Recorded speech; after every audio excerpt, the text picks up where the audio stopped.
Alright, there are 4 functions of the kidneys.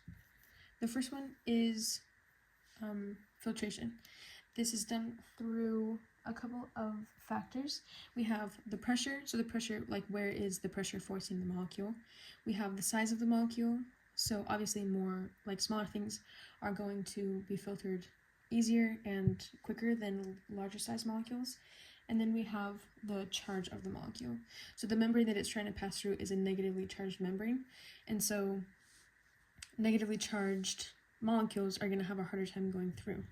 However, when we have something like chloride that's trying to pass through, it's a relatively small molecule, so it doesn't need to overcome that negative charge in order to filter through because it's just already a very small molecule.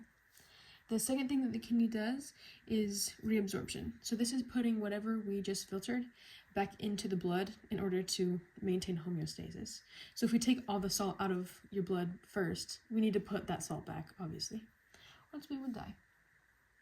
And reabsorption is super specific, so I'll talk about that more with the nephrons as well as the loop of Henle and stuff like that, and how we reabsorb all of that filtrate back into the blood. The third job is secretion, and then the fourth job is excretion. So just getting rid of those wastes, getting rid of what you don't need, because you don't need, you don't reabsorb everything. You obviously just reabsorb the stuff that you need to reabsorb. Eraser. Alright, so a nephron, I'm going to draw it simply like we did in class, just for time purposes. So this is a nephron, and I'm going to now label it, and it's going to be a lot, but stick with me, it's worth it. We're gonna get through this. So this circle right in the middle is what we call the Bozeman's capsule. So we have the afferent arteriole that's right here. It's going to branch off, and it is going to go into the Bowman's capsule, and it's going to stay there. It's going to wiggle around. It's going to have a lot of pressures in there, and this collection inside of the Bowman's capsule is what we call the glomerulus. So I'm not gonna label that one. I'll label more, but this is the glomerulus, and then the arteriole that is leaving, that is called the efferent arteriole, and it usually wraps around the nephron a ton because it needs to be able to reabsorb all of those things, but for simplicity I just moved it off to the side. So right off of the Bozeman's capsule, we have something called the proximal convoluted tubule, as well as the proximal straight tubule. And then this guy is going to be the descending tubule, and this guy is going to be the ascending tubule. So the ascending and the descending tubule together, so this loop right here is what we call the loop of Henle. And that guy just filters out specifically water and salt, which is a big contributor into blood volume and blood pressure. And then as we move up, we have the distal tubule. And the section in between the ascending and the distal tubule is something we call the macula densa. There it is. And then I'll just shorten it as MD for now. So right here is the macula densa. That is your chemoreceptors, and so it basically tests what's in your blood in order for the distal tubule and the collecting ducts to plan accordingly. And so your nephron is obviously inside your kidney. So the top of the nephron, this is specifically a cortical nephron, is going to be in the cortex of the kidney. This is the very outer layer, and it is going to not filter as concentratedly because this is just a cortical nephron. A juxtamedullary nephron is going to go all the way, the loop of Henle is going to go all the way down into the inner medulla, and then this is the outer medulla. Pretty obvious. And so that's where all of the little parts of the nephron are. And so then now I'm going to talk about the different cells. So there's cells obviously lining this tube all the way down to the collecting ducts and then into your bladder. So then I'm going to talk about how all of these cells differ and how they filter out what they filter out. So it can get a little bit complicated, but it makes a lot of sense once you see the big picture and how you change concentration and how that contributes to blood pressure, which I'll talk about later. All right, so I'm going to start right after the Bozeman's capsule. So this will be the proximal convoluted tubule. So this guy, this is how I'm going to draw the cell because I don't like drawing them complex. This guy is the most complicated, but which obviously means that it contributes the most. So this one is going to bring in 3 different things, and then with all of these things, I'm just going to add a plus sodium right here, because all of these things are going to be symporters with sodium. So we have glucose, we have lactate, and then we have amino acids. They're not all coming through the same channel. It's going to be 3 different channels, but they're all being transported with sodium. However, this channel specifically is called the SGLT, and that is the sodium glucose like transporter. And so that one just specifically has a name. We also allow water to pass through this cell freely, and then water can pass in between cells. So there's another cell down here that I'll talk about in a second. But water can freely move through this one as well. This guy is going to drag this water molecule is either going to drag a calcium or a potassium molecule with it, and that is called solvent drag. So that is how calcium and sodium both, or calcium and potassium both go through the proximal convoluted tubule, is with this hydrogen, or with this oxygen. So how these guys leave is we have, obviously on all of these things we have a 3Na and then 2K, so a sodium potassium pump, and then as well as lactate leaving freely, we have amino acids leaving freely. So on this side is going to be blood, I should specify, back into the blood, and then this will be black into the lumen. So anything left on this side is going to be in your urine, anything on this side is being reabsorbed into your blood. However, we have a special channel right here called the GLUT2 channel, so then glucose is going to be transported with that. So lactate, amino acids, and glucose all are 100% reabsorbed. So you now have no more lactate, amino acids, and glucose in your lumen because it is all transferred into your blood. However, sodium and water, only about 70% of those are going to be reabsorbed into the blood. I have this other cell down here because I also wanted to explain bicarbonate. And I'm going to start on the blood side because that's what makes most sense to me. So on this side, we have a symporter that's going to move bicarbonate, so HCO3 and sodium together. And then we're obviously going to have a sodium potassium pump where water is going to move freely. But we have a sodium and chloride. I think it's chloride. Let me check on that. Oh, please.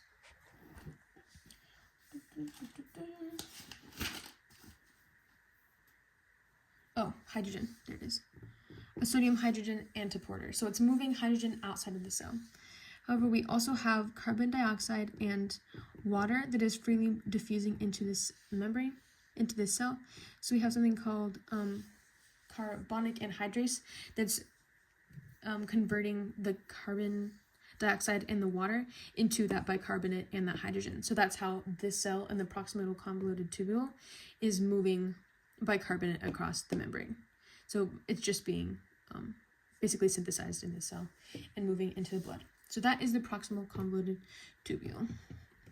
The next one I want to talk about is right after it.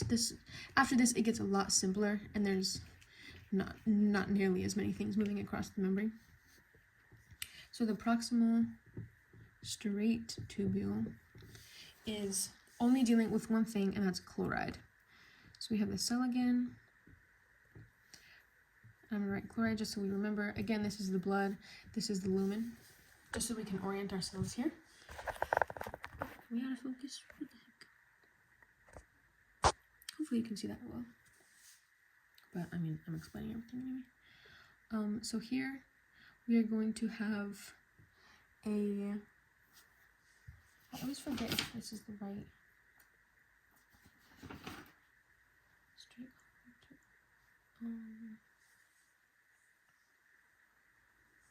Yeah, okay, I was right. Ooh, thought I got that wrong for a second. All right, we have another sodium hydrogen symporter right here, and then we have a chloride, right? Another symporter that's going to move chloride in, and it's going to move any other anion, and an anion is just any negatively charged molecule, out. So sodium and chloride are moving into the cell, hydrogen and an anion are moving out of the cell. So in the lumen, this hydrogen and anion are going to combine together and move back into the cell to just repeat this process. That's all their job is to just keep helping sodium and chloride move into the cell. However, how chloride gets out is we have a CFTR channel right here, so chloride can leave, and then we have another sodium-potassium pump, because sodium-potassium pumps are the most important channels in the whole world, the whole universe, actually. So that is how the proximal straight tubule works, is it just deals with chloride. And so we've pretty much talked about everything. However, we need to do a little switching around, so we need to keep filtering stuff out, obviously. So next we have the descending tubule. Descending tubule is actually pretty straightforward. All this guy is moving is water.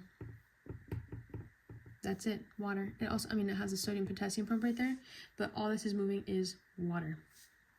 So that makes my life super simple and makes it pretty easy to explain. Sorry that my video was just not in focus. Hopefully I'm explaining this well enough. Okay, next I'm going to do the ascending, which is immediately after the descending, because if you remember, the ascending plus the descending is the loop of Henle. So I'm talking about the loop of Henle right now. So our ascending cells, however, actually I'm going to draw that on the other side. I'm going to flip this around because we're just going in the opposite direction. So now this is the blood and this is the lumen. So in the ascending the ascending tubule, we're going to be moving salts. So we have a channel on this side, and it is going to be moving 3 different things in. We're going to be moving salt, sodium, we're going to be moving potassium, and we're going to be moving 2 chloride cells. And then on this side, we're going to have a sodium-potassium pump, obviously, and then we're just going to have leak channels for both potassium and chloride. That's easy enough. And that is how those things work. However, at this point in the nephron, we are now impermeable to water. So water is now not moving at all. So where this is all about moving salts and the other one was moving about, and the descending was moving about water, we're now impermeable to water. So that will be represented by these little X's. So just imagine another cell right here. So now water, H2O, cannot go through this cell. So just moving sodium. All right. This next one is the most complicated for me, and I don't know why. I just cannot wrap my brain around it, but it's the macula densa. So again, I'll abbreviate as MD. So this is the macula densa cells. So these guys, again, like I said earlier, are your chemoreceptors. So these guys are going to have a symporter. We're going to move sodium and chloride in at the same time because we need to be able to measure this thing. We're also going to have potassium leak channels everywhere because that's just what we need. Oh no, not on this side, sorry. It'll be over here. So potassium can leave freely. We also have another sodium potassium pump because that's what all of them do. That's what all these cells have, sodium potassium pump, most important cell in the whole universe. And then we just have another, I believe, a chloride leak channel or some sort of chloride channel. So this is just allowing sodium and chloride to move across this the cell membrane. So then we can these cells can basically measure what we need to do past this point. So we've moved all of the ions into back into the blood, and that was sodium, well, I guess 70% of sodium, 70% of water, but that was all of the calcium, or all of the glucose, all the lactate, all of the amino acids. And so now we're just testing the chloride and the sodium to see what we need to do past this point. Because here's after this point, we start adding hormones, and that helps us either retain water, get rid of water. It's going to help us fix acidosis and alkalosis. And so we're just assessing the situation once again. So the next cell that helps with this is called the distal tubule. Sorry, I wish my marker was working better. Hold on. So the distal tubule. This guy is again just going to look pretty much like all of our other ones. We have an ENaC channel, which, if we remember all the way back to our sense of taste, this is an epithelial sodium channel, and so sodium can just kind of move freely across this membrane. We also have potassium leak channels. However, we introduced something called aldosterone, which I'm going to abbreviate as ADL. So aldosterone is going to move into the cell. I'm going to represent the nucleus as a little flower guy. It's going to tell the nucleus to amplify the sodium-potassium pump, because aldosterone is going to help increase the movement of salt into your blood, which is going to increase the movement of water into your blood, and it's going to increase blood volume, increase GFR, increase MAP, whatever. And so aldosterone is going to result in an increased productivity of the sodium-potassium pump. So that's how we introduce aldosterone into the system. And so that's kind of determined by, I'll talk about this in the RAS system, or the RAAS, whatever. And that will explain how aldosterone and stuff, how hormones in your body help increase blood pressure. So that makes a little bit more sense. So now we have the collecting tubules. So collecting tubules are going to have 3 different types of cell as you move across the collecting ducts, and they're basically the last chance for your body to fix anything, practically, in your kidneys, obviously. So the first one is called a principal cell. This guy is pretty similar to the distal tubule. However, it's going to have a G protein right here with 3 little subunits. It's going to have a sodium-potassium pump. It's going to have potassium leak channels. Yeah, I don't want that one yet. It's pretty straightforward. And then we have another ENaC channel. So again, sodium is just moving freely across this membrane. So we have this little guy. I wasn't sure what this guy was called, but we're just going to have a little transporter guy right here. And so when ADH, which is antidiuretic hormone, this ligand attaches to the G protein, it is going to tell this guy to add aquaporins to the surface of the cell. So water is again able to move freely into the cell. Before this point, so the ascending, the macula densa, and the distal cells, they were impermeable to water, like I was saying earlier. So water was not able to move until this point again. So we're able to, if the blood pressure is too low, then we're able to move water back into the blood. And so ADH is very important. I will talk about what affects that again in the RAS system. So these are called principal cells. The next one I'm going to talk about, I know I'm supposed to say it differently, but I don't know how to say it how I'm supposed to say it. So I'm going to call them intercalated cells. So the first one I'm going to talk about is called intercalated A cells. So I'll just put a little A right here. Again, just drawing the same cell. So this is dealing with when we have acidosis. So when we have too many hydrogen ions in the blood. This is the blood. Again, we have sodium-potassium pump, and then we're going to have an antiporter where we're moving bicarbonate into the blood, and we're taking chloride out of the blood because we need that for an antiporter. We also have another antiporter where it's moving potassium into the blood, but it's moving hydrogen out of the blood. And then over here we have another antiporter for sodium, and then it's moving hydrogen back out into the lumen. So both the introduction of bicarbonate and the removal of hydrogen ions is going to decrease the acidity of the blood. We're also going to be able to associate. Sorry, my camera's being real goofy.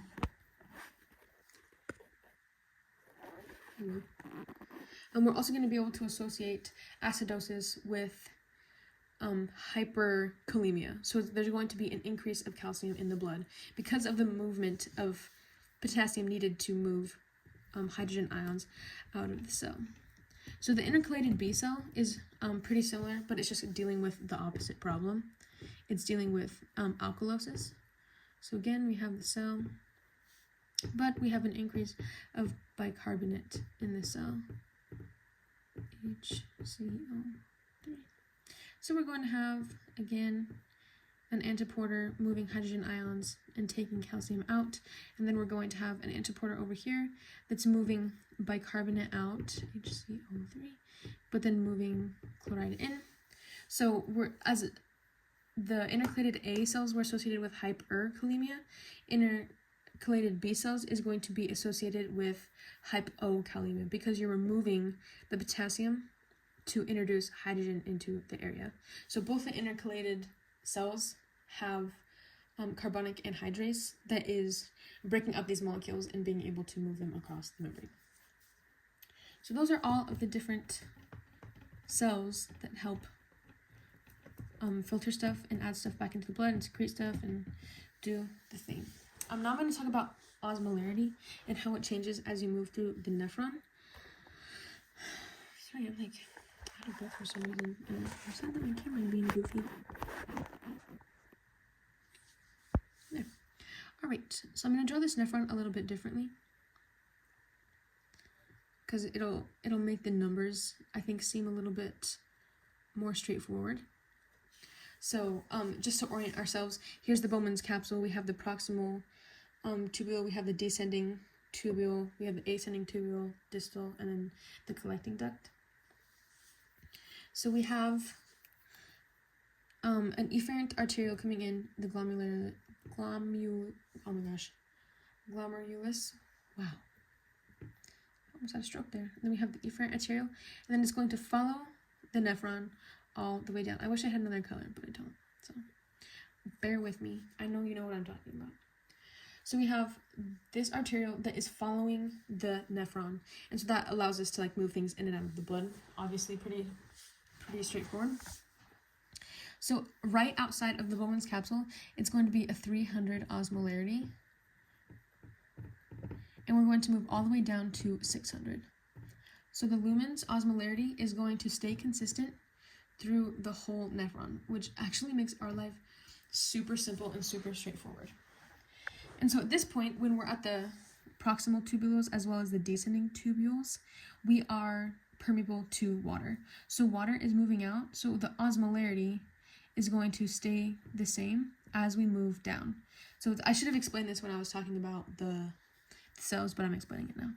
So we have water is leaving here, so the osmolarity is going to be the same, which is important to remember because at this point we are now impermeable to water. And so we have channels here that are allowing solutes to leave, which is going to decrease osmolarity. So I'll just write 3, 4, 5, and then 6 is down there. 6, 5, 4, 3. It didn't line up as well as I wanted to, but you get the gist. So this is just explaining all of this lumen is going to be 300, all of this lumen is going to be 400, 500, and then 600. So we have, as these solvents are leaving through these channels, we're going to decrease osmolarity, and so by the time we get all the way to the distal tubule, we're only at 100 milliosmoles, and that is super concentrated. Oh, now I'm getting confused. Anyway, that's 100 milliosmoles as opposed to the lumen, which is at 300. So at the collecting duct, we have two ways we can go. If we introduce ADH, then we are permeable to water. And when we get permeable to water, we become the same osmolarity as the as the lumen. So ADH, I just gotta talk myself through this and I will get it. ADH, antidiuretic hormone. Diuretics help you lose water. So if antidiuretic adds aquaporins. So if we add ADH, then we are permeable to water. So water is going to leave and move accordingly. So we're going to move all the way down to 600. However, if we don't have ADH, then we retain that water and we don't get it back into the blood. So we're going to maintain at 100. So depending on if we do or don't have ADH, it's going to mean that our urine is either going to be concentrated or the same osmolarity as the lumen. This diagram is for a cortical nephron. A juxtamedullary nephron this number would go all the way down to like 1200. And so that just allows for a lot more water movement, but then you have to like talk about urea, and it gets a little bit complicated there. Alright, we're gonna talk about the RAS system next. I actually really like this system, and I think it's super interesting. So I like talking about this system. So this one is going to talk about ADH. So I need to get a couple of things out of the way before we talk about it. Establish a couple of rules, if you will. So the R, if my marker could work right now, that would be so awesome. The RAAS system. RAAS system. This stands for renin angiotensin, aldosterone system. And so that's the RAS system. So we have a couple of systems that are affected by this. We have the brain here. We have the kidneys that are affected. That's my kidney. We have the adrenal gland on the kidneys. And we have the liver. I hope you appreciate all these drawings. And then we have our lungs that are also a part of this system. And then all of these are connected, obviously, by blood vessels. So that's how all of them are connected.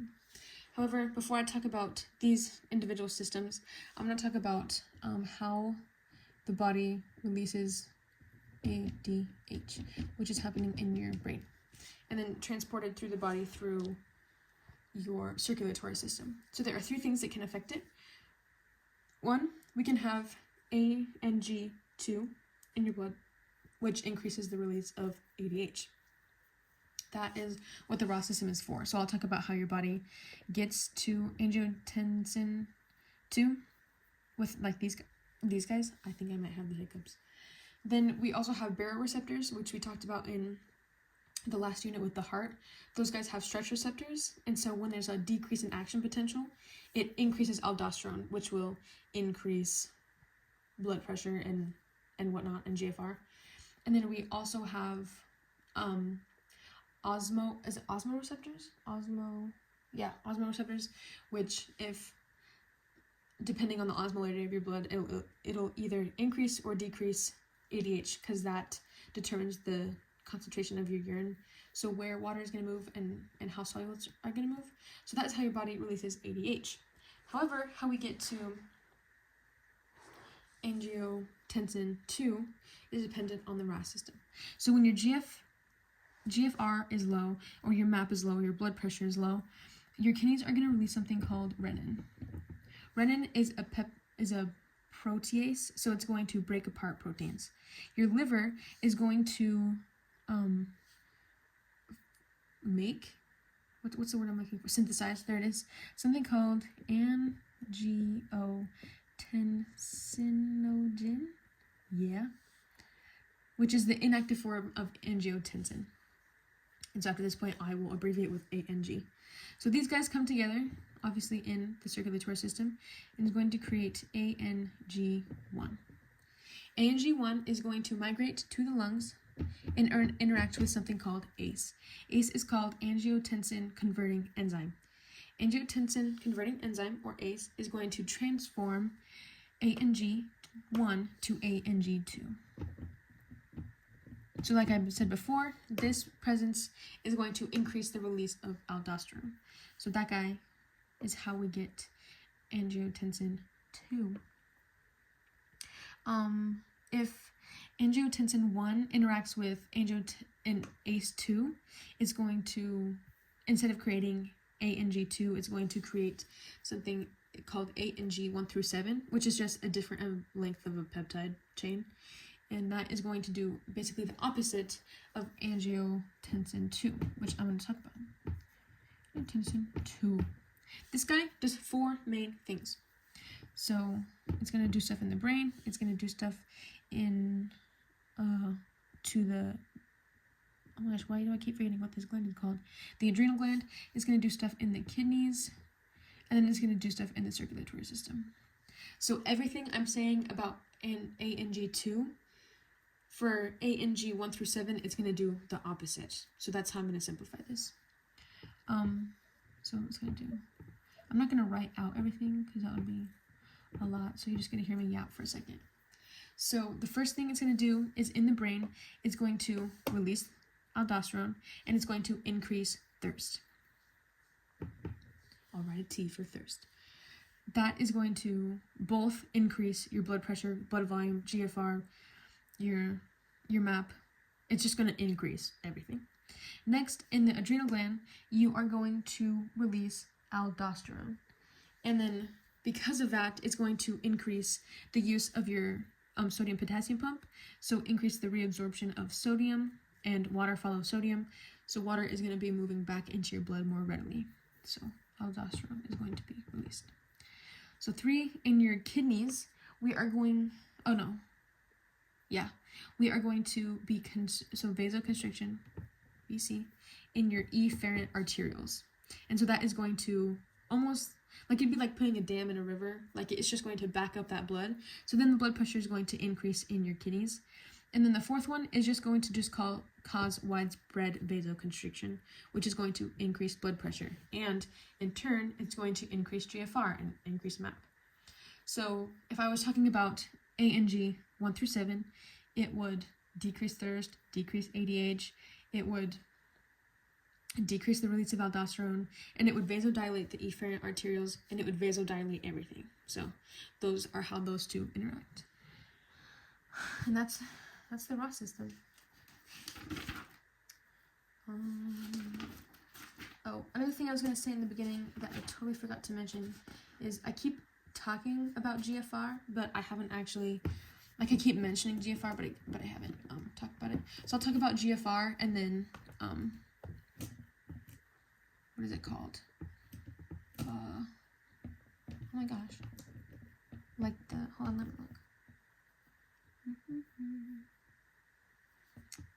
The clearance, there it is. Ooh, it's going crazy there for a second.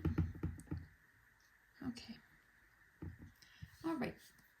So GFR is something we call glomerular filtration rate. So that is basically how much your glomerulus can filter in X amount of time. I believe it is, let me check on, I don't know what time we're talking about here, but anyway. So I'll talk about clearance first, and then, yeah, GFR is not something that you can measure like mathematically, so that's why we find things like clearance, because clearance and GFR are kind of basically the same thing, but they like reflect one another, I guess I should say. And so if we can find the mathematical value of clearance, then we can basically describe the GFR a little bit better. And so for simplicity, here is our Bowman's capsule, and then here is an arteriole. This is the afferent arteriole, this is the efferent arteriole, and then here is the glomerulus. And so we have a couple values that we need to use for clearance, because I'm going to write the equation first, and then I'll write all the numbers and what they are. So clearance of X substance, so the little x is just going to stand for whatever substance we're talking about, is going to be the urine output of X substance times the volume in milliliters per minute over the pressure of said thing. So the pressure of X value is going to be found up here. And then if we were to collect, this is my little cup of collection. This is going to be the output, and then